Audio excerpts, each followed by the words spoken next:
Welcome to Focus on Why. I'm Amy Rowlandson, your host. Join me to explore the compelling stories, profound insights, and captivating experiences shared by my guests from all over the world.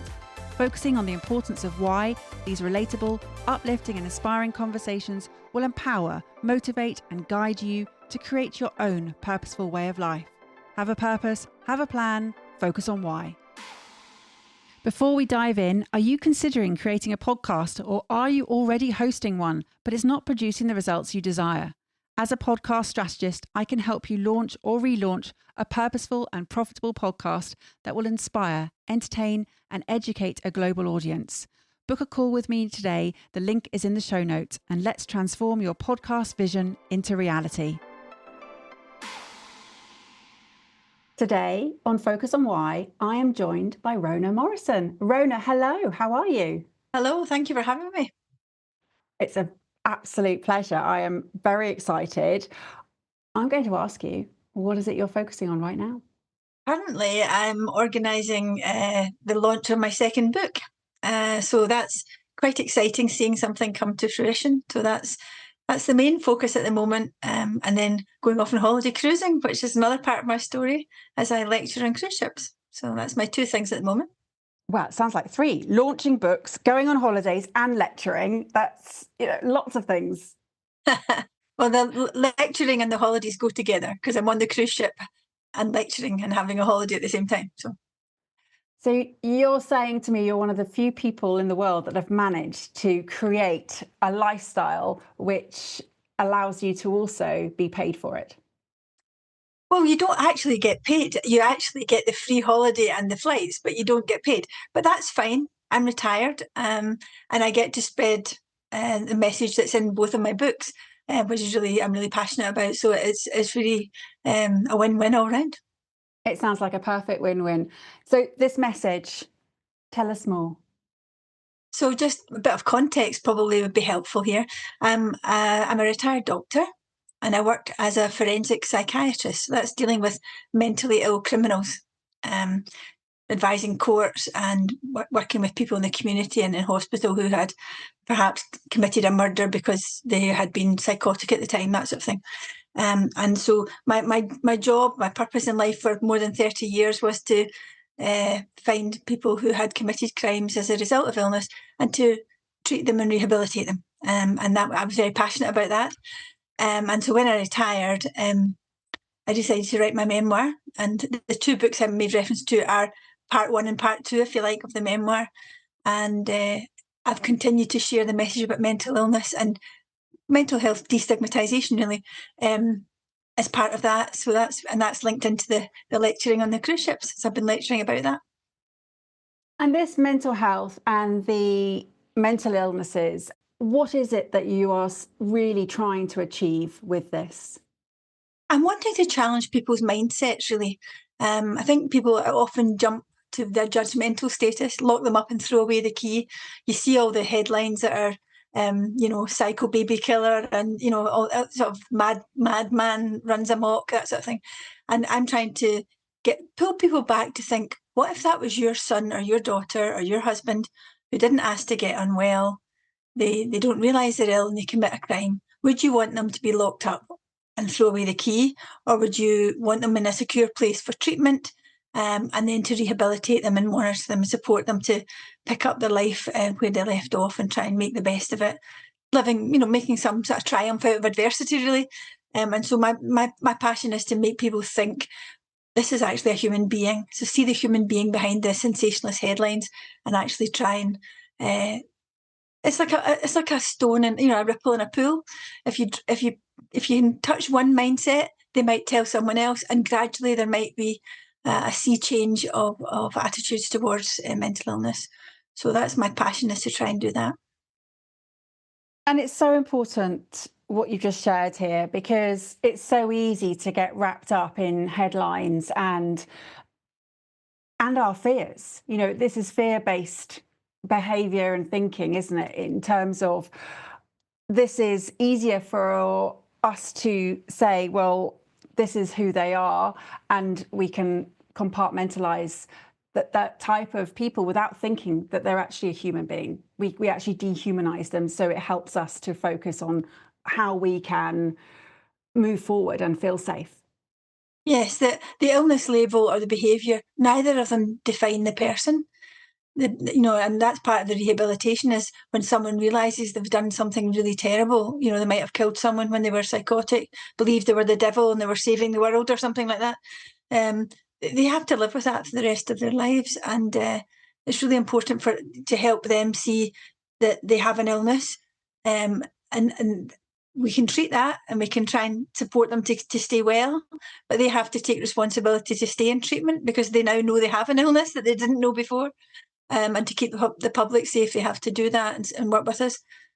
So it's a journey. We walk alongside people. You can't cure major mental illness like schizophrenia, so we're walking on a journey with them. And it's a privilege. You get to meet the people, as I said, behind the headlines, the human beings. And that journey to walk alongside someone with compassion, understanding, forgiveness, what else has that journey, or where has this journey taken you, Rhona? I think when I was writing my memoir, it made me think, how did I end up doing this? Because I learned more about myself and what my core values were. My sister, I'm the youngest of three, and my sister, Vivian, was born with learning difficulties, physical disability, and sensory impairment. In old money, my parents were told she was deaf, dumb, and blind. So my sister, I don't know if she ever knew me. We certainly couldn't communicate. And there was a very strong bond. I just loved her for who she was and didn't judge her because of the labels, if you like. And I think that's a really core value in me, not to judge people, to see past the disability or the illness or whatever. And I think if you're being asked I was asked to see people who might have raped a child or murdered a granny or something like that. Not everybody can get past that judgmental part, but I think I realised that my own upbringing with my sister actually shaped my values and allowed me to work in this area of mental health, which is, see, it's quite niche and it's not for everyone. But I wasn't very good with anxious ladies, so I don't know what that says about me. Give me a machete and someone who's psychotic, and I seem to be quite at ease. I'm not sure why. And being at ease and having this congruence with your values, what did that allow you to achieve while you were working? It just felt a comfortable place to be. I felt able to see people on their journey. Some were on my caseload for perhaps 20 odd years, and it was such a pleasure to see the illness stabilise and then to walk alongside them as they actually established a lifestyle and a quality of life. Wasn't straightforward, and there were often other issues with addictions and whatnot, estrangement from families, all that sort of thing. But it became, it felt like it had meaning. It wasn't going to work, doing a day's work and going home again. It was actually something which I was on a journey with them. And I learned from them the resilience that they showed in living through what were really quite difficult circumstances. Was guidance for me as well, I guess, and would be helpful to me later in life.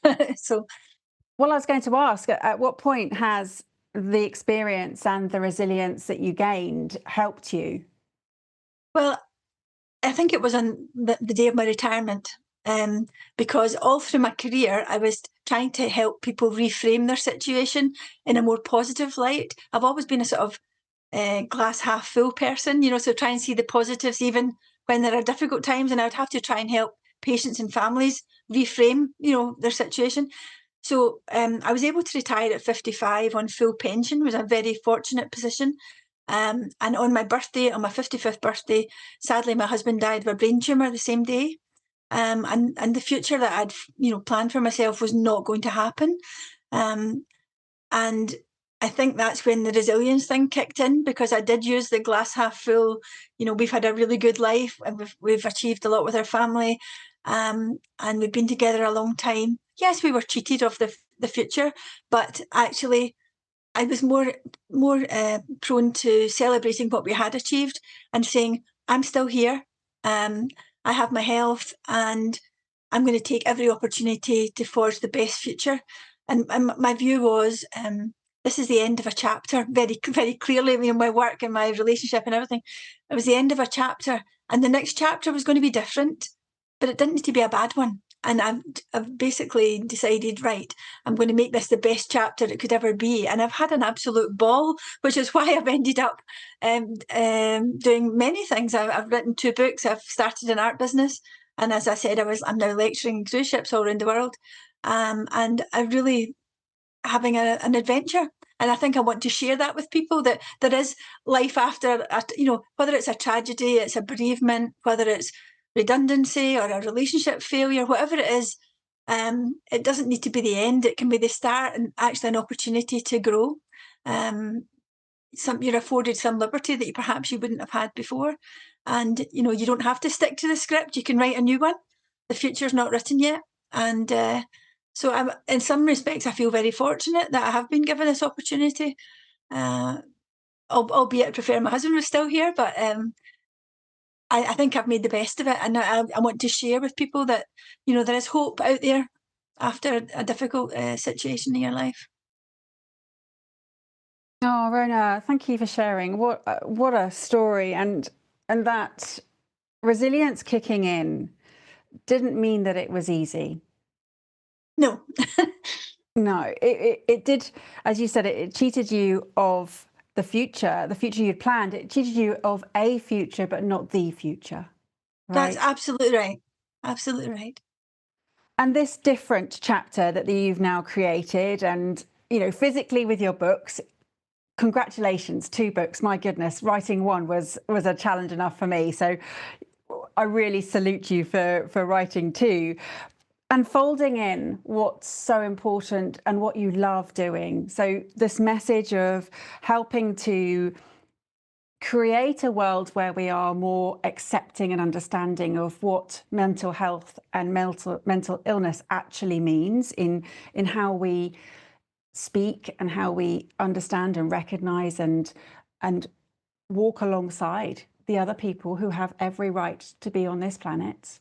What is it that you said the future's not written, but what would you like to be in there? Travel was always part of the plan because I've been cruising for more than 20 years. And so I decided I would like to continue traveling. That was the bit I can still do. I wasn't sure if I could do it on my own. It was quite a big ask. But I took the opportunity to do it once and discovered that when you're on your own, if you talk to people, they talk back.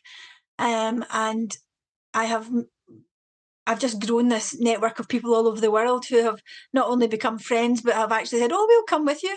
I booked to go on an expedition cruise to Antarctica, which was quite an adventure, and discovered that I had 2 Texans and 2 Canadians. When they found out that I was going, said, "We'll come," that I'd met on previous cruises. So, and I've had people visit, and I've been to visit them. So that's been wonderful. So that's a big bit of the future. But my thinking when I wrote the first book, it's called I Don't Talk to Dead Bodies. When I wrote that, initially it was a legacy piece for my kids, just to capture some of the stories of my life and my work. But then I thought, actually, maybe I could continue to do some good and actually spread the word, in relation to destigmatization of mental illness, telling some funny, bizarre stories, obviously anonymized, but to try and hook people in and then deliver the message, which is important to me, about not judging people and seeing them as human beings, etc. And that became a mission for the future. And I'll take any opportunity I can to do that. So do lots of talks at Rotary clubs and Probus clubs and libraries and all that. And that's not paid. That's just having the opportunity to share something that I think is important. The cruise ships, again, you can have an audience of 50 or 400. And it's not for everyone either. I'm saying I'm trying to encourage people to embrace a new future if they have to do that. But for some people, they might be more introverted and quite shy. They might think the thought of talking to 400 strangers on a cruise ship would absolutely horrify them. But I'm just really trying to encourage them to put themselves into their stretch zone, move out of the comfort zone, just stretch yourself a little bit and be open to opportunities that come your way, but that suit you, because we're all unique, So my future has grown in different directions. So I can tell you what I've done so far, But if an opportunity comes up that's different, I'll probably go for it because that's my nature. So I didn't start out with this plan. So we'll see where it takes me. It's a mystery. And I love the fact that it's a mystery and that, you don't know where this particular journey will take you. You know that you want to go on it, and you know what it is that you're sharing when you're on this journey. And this message of moving from where it was just a legacy piece for your children to actually, this is a legacy piece for the world, because what you're doing is you're spreading the message such that you're creating these ripples. You may never know where they land, where they go, who hears them, and they might not even know that it was from you that they took that message on board. Absolutely. And that's the joy of it, really, is that, and even when I'm on the ships, people do come and talk to me, and they share all sorts of things, and you're not expecting the impact it has. I didn't say, I also started an art business, and on the cruise ships I sometimes run art classes. And in one of the classes in the last ship, a family of three came up, and they all had neurodivergent sort of issues. And they told me this, they came and told me, and they said that actually the teenager, she came over and she gave me a big hug, and she said, my head's, I've always distracted, there's things going on in my head all the time. And when I was doing your class, I was calm and I loved it, and I'm going to do it when I go home. I was teaching them sort of pen and ink pointillism, pictures with lots and lots of dots. So you have to focus. It's quite mindful. And I'd never thought of that. That was not the intention. It was just to help people pass an afternoon on a sea day. But they had found it so helpful. And that's the unintended thing. You don't always know that that's the case. They came and told me, but some people don't. But it's a real privilege to get the opportunity to do it and see what happens. And you get some people come up, and a lady came up and hugged me and just said thank you so much, and her husband had died, and she felt really empowered after my talk, just to say it's going to be okay. And she said, I feel it's going to be okay because you've done it, kind of thing. And she just gave me a big hug, and that was what she needed, so that was fine. So yeah, and you just don't know who's in the audience, and many people will have a history of mental health problems, mental illness, or a family member or a colleague. So it's touched most people one way or another. So I think everyone takes something different from it. And that's the beauty of it, the work that you're doing. And you said it was a privilege to do the work, and it is a privilege to be in a space which is as meaningful as you're finding it, but meaningful for those who are on the receiving end as well. And you don't know how that is being received. That's for the individuals to choose. It could be that they become empowered, or they could be that they become calm, or that they see possibility, or they have reassurance. Whatever it is that they're seeking, your work is providing that. And that must feel amazing. It does. And I say sometimes it's just people are entertained. I mean, I tell stories about I got cupcakes given to me by my team when I retired, and they had all sorts of funny things on them, like daggers and handcuffs and things. Memories of stories in the team. And there was one cupcake with male genitals on it, which is, I defy anyone else to have a retirement cake with male genitals, but I did. And that was all about interviewing someone who, in the middle of me taking a sexual history, they dropped their trousers and started masturbating in my office. But the thing about that story, so it's entertaining when you're telling a story. I'm trying to have a prop with a cupcake with something on it, which is interesting in itself. But the thing is, people take different things from it. Some just find it amusing, but actually the story is about a lovely young man from a really nice family who got ill and it committed a sexual crime when he was psychotic. And that incident was when I picked up that he was psychotic, and we got him into treatment, and he did really, really well. I charged him because he committed an offence against me, but it didn't stop me treating him and seeing him for the next 20 years achieve success in his life despite his illness. And so that's the story's there, but the follow-up bit is the more important bit.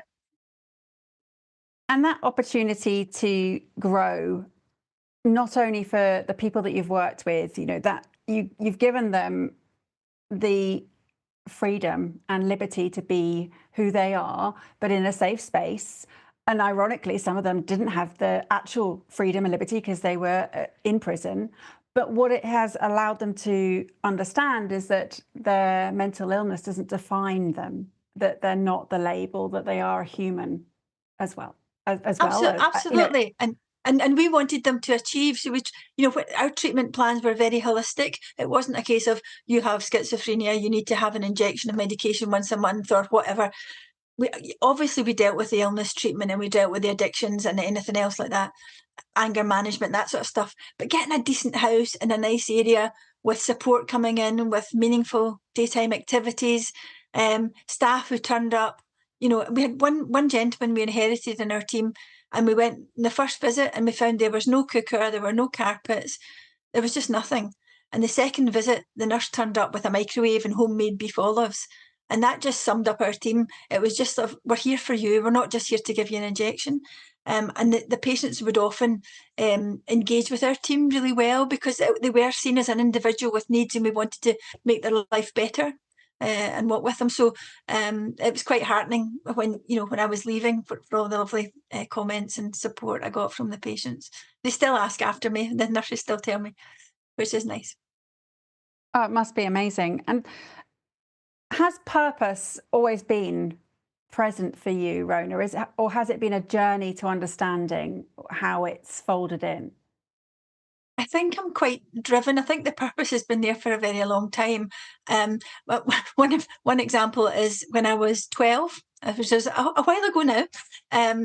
We were asked to write an essay in our English class for homework, and they asked us to write either, I think it was A Day at the Seaside or My Secret Garden. Not very inspiring topics, I should add. However, I handed my essay in. Everyone else had written about, fancy gardens and growing chocolate on trees and things. I had written about the brain and about the pathways running through this garden, ideas blooming and that sort of thing. That was my garden. And at age 12, that's a bit unusual, I think. And I think it set the tone for where I was heading in terms of the mind and whatnot. So I think I've known for a long time I wanted to do something to do with mental illness, mental health. So so that's been there, I think, forever. And I think it comes from my sister. And then latterly, my daughter, she has obsessive compulsive disorder. So firsthand, we've dealt with illness within the home and the impact that has on family and how to support my daughter. So that's kept my passion going. It's important to advocate for people and let them live with their illness. And that illustration there of a 12-year-old student at school in their English class who is writing this metaphor around the brain and these ideas blooming in the different pathways and other people being very literal.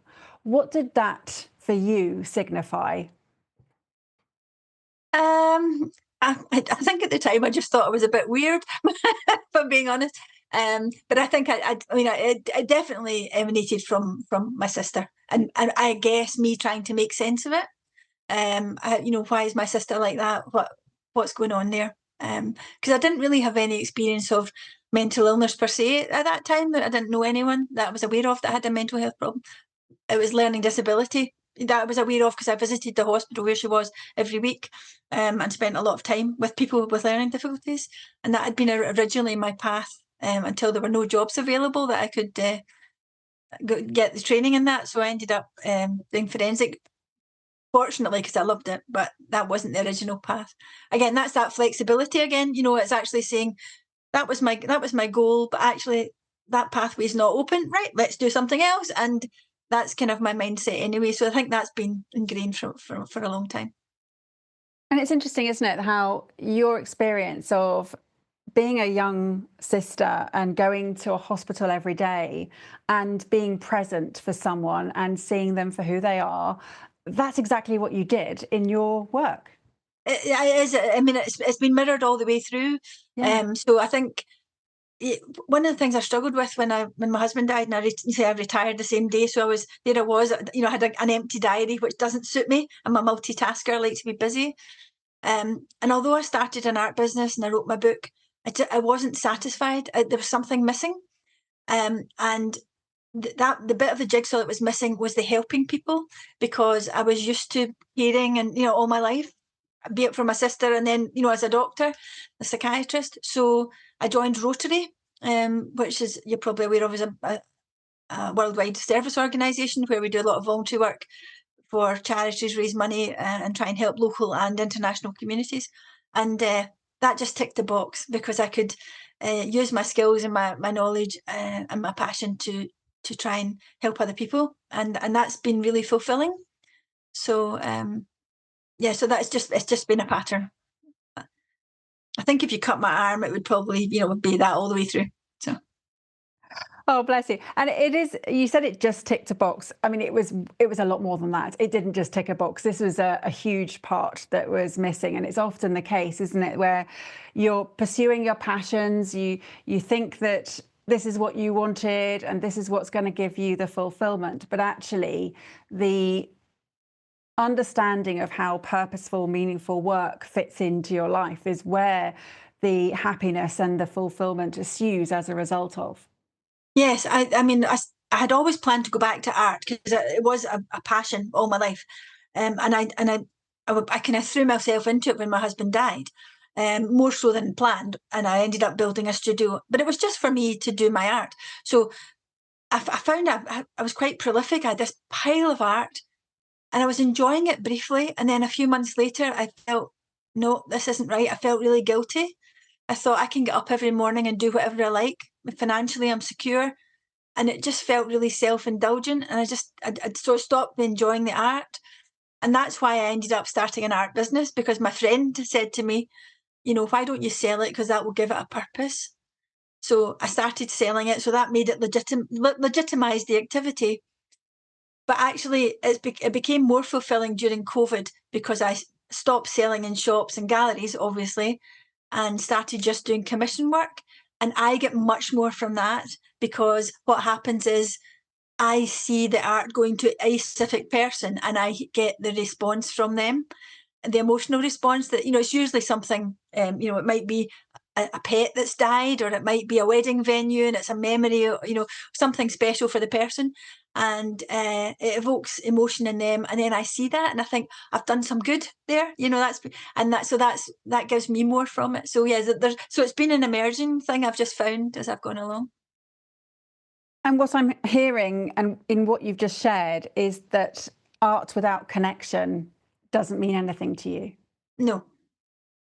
And I've been able to use my art with Rotary, which has been really fun, because during COVID, we couldn't fundraise in our normal way. So I used my art to design greetings cards, and then we sold them, and then all the profits went to End Polio Now, which is International Rotary's sort of main charity. And it was really good, because we could raise money for the international project, but it was a message of hope project. So I was using my art, and the cards were a message of hope. The idea was you sent them to someone who was isolated or bereaved during COVID, whose mental health might be affected because of isolation. So you were sending a message of hope. So that was my psychiatry bit. I was fulfilling that bit, looking after the people in the UK, hopefully, but raising money for abroad for the polio thing. So it kind of ticked a few boxes. So it was quite nice to be able to use my skills in that way to help other people. And I often hear people say that hope is not a strategy. Where do you stand with that? I haven't been asked that question before. That's a good question. I think hope's something that grows within you. And the way we act can, I think, impact other people's hope. We can maybe shine a light and help someone on a journey to see a way forward.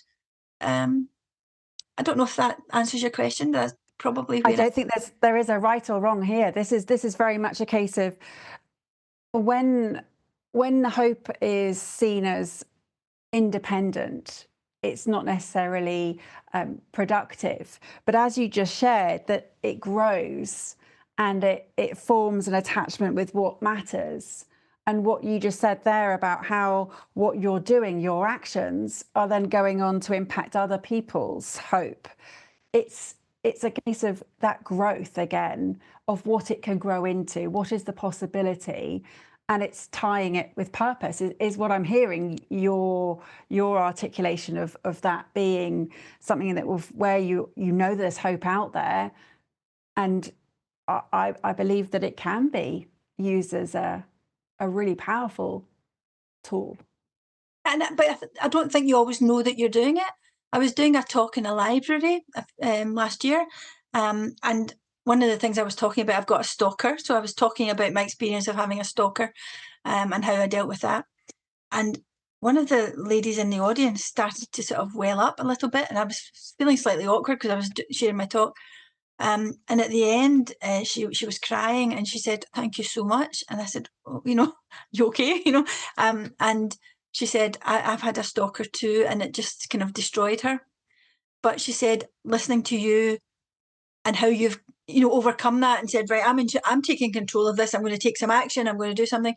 And how you've dealt with it. She said, I just feel there's hope that it's possible to get past this. And so it wasn't something I did for her or she did. It was just something that, kind of that ripple effect, if you like. It's that stone in the water again. And the ripple had hit her, and it perhaps empowered her to have a little bit of hope and to move forward. I'll never know the outcome of that, but hopefully it's positive. But again, like the lady who had lost her husband, you're not really sure when you're going to touch someone, and you don't always hear. But I think being part of that process is really it's a privilege. Again, I come back to that word, but it is a privilege to be able to be in a position to have an audience listen to you and perhaps take something from it. I think what I hear also is that in your talks and your art sessions, you are lending your beliefs to people and who need them, who need to hear that message. You're giving it to them, and then it's for them to say, oh, actually, yes, that's really useful. I'll take that on board and adopt it and adapt it to what they need. Yes, but again, you don't always know what's happening. I was doing a lecture on the cruise ship, and people came up afterwards, and I'd been talking about how you get information from a patient in order to assess and manage risk, and also about how you make the care plans relevant to the person. So I was talking a little bit about what matters to people. That's important, rather than as I'm putting stuff on people and saying this is what you need, actually asking what matters to them. And two people came up at the end who worked an economist and somebody in retail, and they came up and said, oh, that's really useful, we'll use that in our jobs. And to this day, I'm not quite sure how they're going to use it in their jobs, but they'd made notes during the talk. And so it's just an example of, I had no idea that was going to have an impact for them. But again, lovely that you get that diverse kind of response. And you said earlier about it's not for everyone to stand up in front of an audience and speak and share what it is that you have to say. What I have been witness to is that when you have a purpose and a passion about something that really means something to you, the fear of standing up and sharing that message disappears, because it's more important for you to share the message and for people to know that people will benefit as a result of it.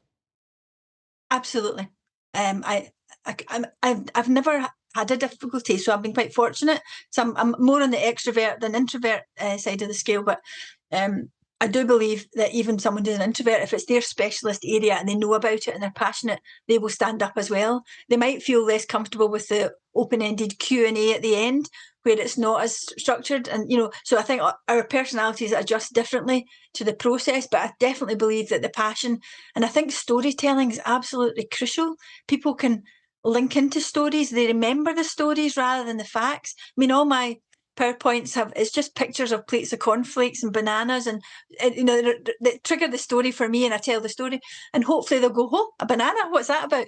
And so it's not all about facts and figures. It's not intellectual. People do remember stories. So I think that's where the passion comes, and that's where the authenticity comes, I think, too, because you have credibility as well. You're not just quoting factual information from a book that you've learned on a course. You're actually sharing lived experience, and I think it makes it much more relatable. And so my books are all anecdotes. They're it's my view of the world and what's happened, and anonymised a bit, but it's quirky and just gives an insight into the world that I was working in and my life since.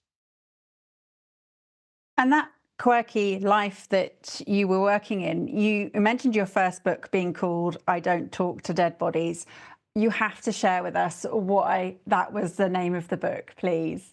So when you say you're a forensic psychiatrist, a lot of people, they don't hear the second word. They hear forensic and they superimpose scientist or something like that. So forensic for a lot of people implies crime scene investigation, CSI on the TV or autopsies and crime scenes and things.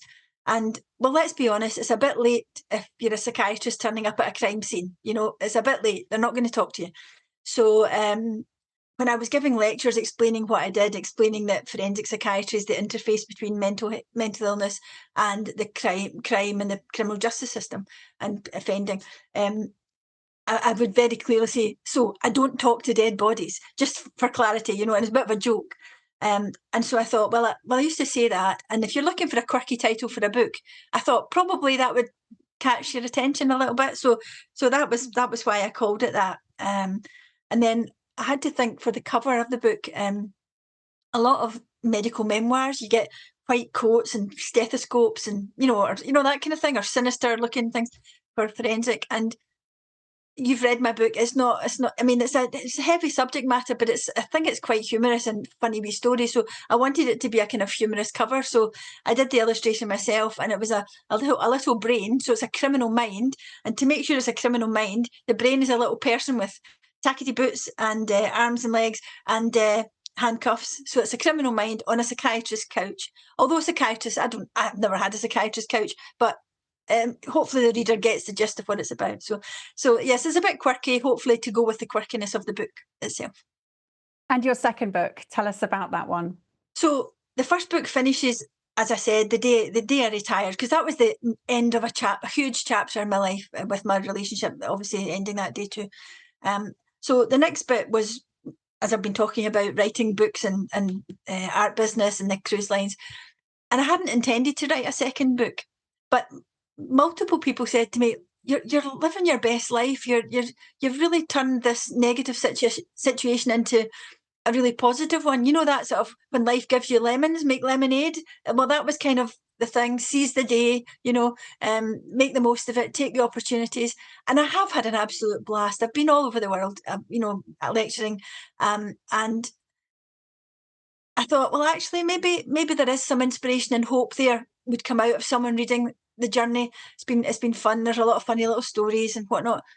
And so I decided I would write this second part of the memoir. So this one's called From Crime Scenes to Cruise Ships. So that, again, the little criminal mind's on the front again, but he's sitting in a life buoy with his microphone and his life jacket on. So I'm taking the story and sharing the story from the first one and in the second one, if you like, and hopefully it'll just inspire people too. I have absolutely no doubt that it really will change the way that people embrace their final chapter. And regardless of circumstances, it's a case of knowing that you always have a choice in what comes next. And it is up to you to have a triumph over adversity in what it is that, yes, there's always going to be circumstances. You're always going to face obstacles. However, it's how you choose to respond to those that is up to you. I think a lot of people get a bit stuck by dwelling on the past or what might have been and forgetting that the future's not written yet and that you're in control of that, and the choices you make can take you forward into a positive place.